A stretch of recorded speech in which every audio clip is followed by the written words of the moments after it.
जय श्री राधे कृष्णा। आप सभी का अमृत गगन चैनल पर स्वागत है।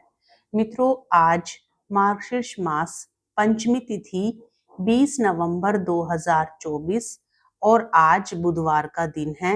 आज के दिन हम सभी सुनेंगे बुधवार की संपूर्ण व्रत कथा और साथ में सुनेंगे बुध देवता की कथा। तो आइए पूर्ण श्रद्धा भाव के साथ कथा को सुनते हैं। कथा सुनने से पहले कमेंट बॉक्स में ओम श्री गणेशाय नमः जरूर लिखें। भगवान श्री गणेश आपकी हर मनोकामना को पूर्ण करे। बुधवार का दिन भगवान बुधदेव और गणेश जी को समर्पित होता है। प्रेम से बोलिए श्री गणेश भगवान की जय, बुध देव की जय। समतापुर नगर में मधुसूदन नाम का एक व्यक्ति रहता था। वह बहुत धनवान था। मधुसूदन का विवाह बलरामपुर नगर की सुंदर लड़की संगीता से हुआ था। एक बार मधुसूदन अपनी पत्नी को लेने बुधवार के दिन बलरामपुर गया। मधुसूदन ने पत्नी के माता पिता से संगीता को विदा कराने के लिए कहा।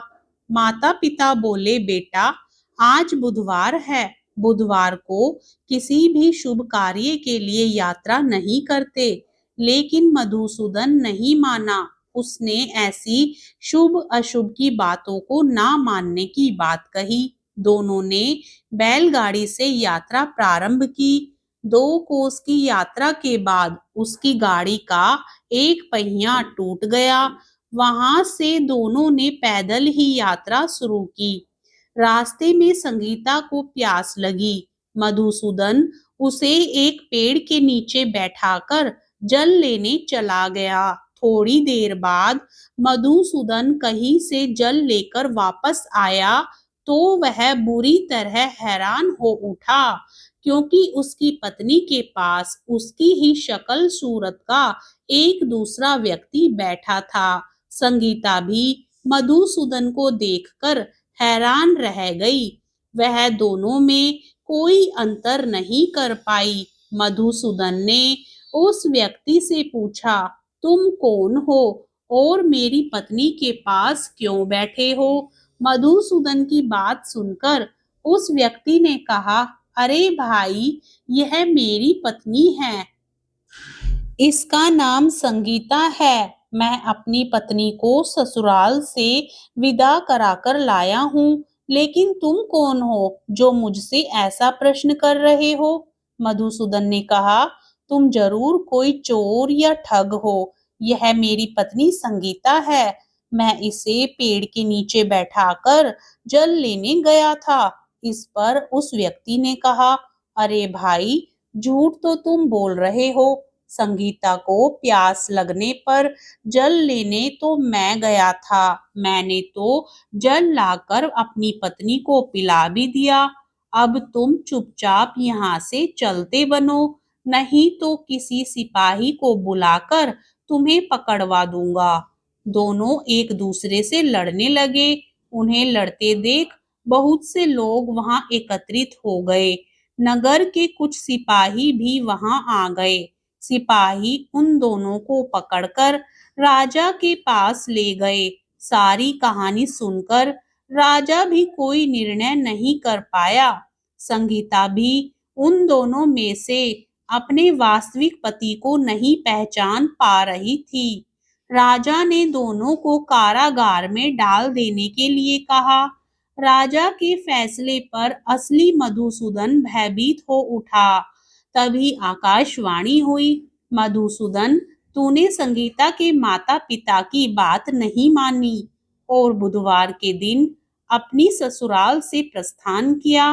यह सब भगवान बुधदेव के प्रकोप से हो रहा है। मधुसूदन ने भगवान बुधदेव से प्रार्थना की कि हे भगवान बुधदेव, मुझे क्षमा कर दीजिए। मुझसे बहुत बड़ी गलती हुई। भविष्य में अब कभी बुधवार के दिन यात्रा नहीं करूंगा और सदैव बुधवार को आपका व्रत किया करूंगा। मधुसूदन के विनय पूर्वक प्रार्थना करने से भगवान बुधदेव ने उसे क्षमा कर दिया। तभी दूसरा व्यक्ति राजा के सामने से गायब हो गया। राजा और दूसरे लोग इस चमत्कार को देखकर हैरान हो गए। भगवान बुद्ध देव की इस अनुकंपा से राजा ने मधुसूदन और उसकी पत्नी को सम्मानपूर्वक विदा किया। कुछ दूर चलने पर रास्ते में उन्हें बैलगाड़ी मिल गई। बैलगाड़ी का टूटा हुआ पहिया भी जुड़ा हुआ था। दोनों उसमें बैठकर समतापुर की ओर चल दिए। मधुसूदन और उसकी पत्नी संगीता दोनों बुधवार को व्रत करते हुए आनंद पूर्वक जीवन यापन करने लगे। इस तरह भगवान बुद्ध देव की कृपा से उनके यहाँ खुशियां बरसने लगी। इस तरह जो स्त्री पुरुष विधिवत बुधवार का व्रत करके व्रत कथा सुनते हैं, भगवान बुद्ध देव उनके सभी कष्ट दूर करते हैं। प्रेम से बोलिए बुद्ध देव की जय। श्री गणेश भगवान की जय। अब सुनिए श्री गणेश भगवान की कथा। बुधवार का दिन भगवान गणेश की कृपा पाने के लिए खास माना गया है। मान्यता है जो व्यक्ति सच्चे दिल से बुधवार का व्रत करता है और विधि विधान से गणपति बप्पा की पूजा अर्चना करता है, उसके जीवन के सारे कष्ट दूर हो जाते हैं। बुधवार व्रत जीवन में सुख समृद्धि और धन दौलत लाता है।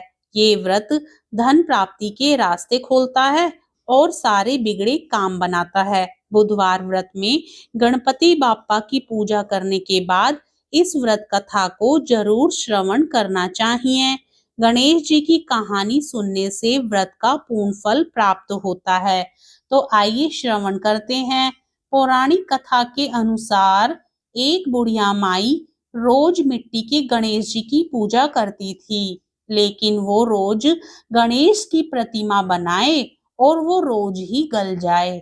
उसके घर के सामने एक बार सेठ जी का मकान बन रहा था। बुढ़िया माई ने मकान बनाने वाले कारीगरों से बोला, भाई मेरे मिट्टी के गणेश जी बना दो। मैं मिट्टी से रोज बनाती हूँ और रोज ही गल जाते हैं।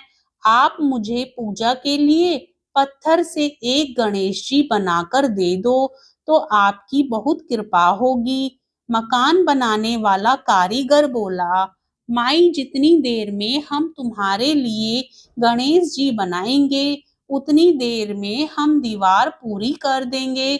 बुढ़िया ये सुनकर दुखी मन से घर वापस आ गई।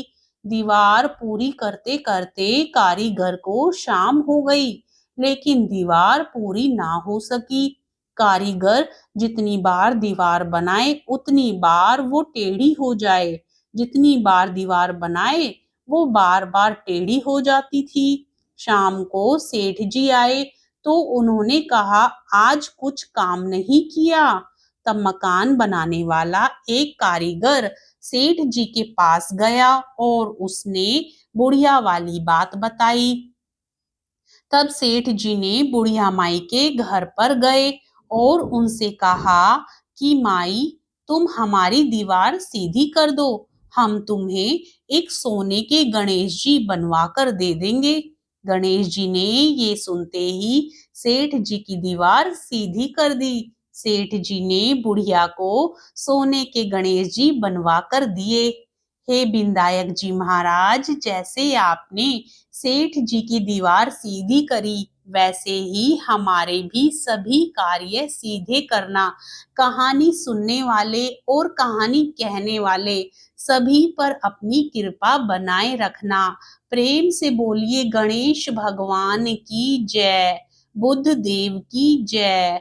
मित्रों, हम आशा करते हैं कि आपको बुधवार व्रत की यह कथा पसंद आई होगी। कथा पसंद आए तो वीडियो को लाइक करके चैनल को जरूर सब्सक्राइब कर लें और साथ ही अपने मित्र गणों में भी शेयर करें।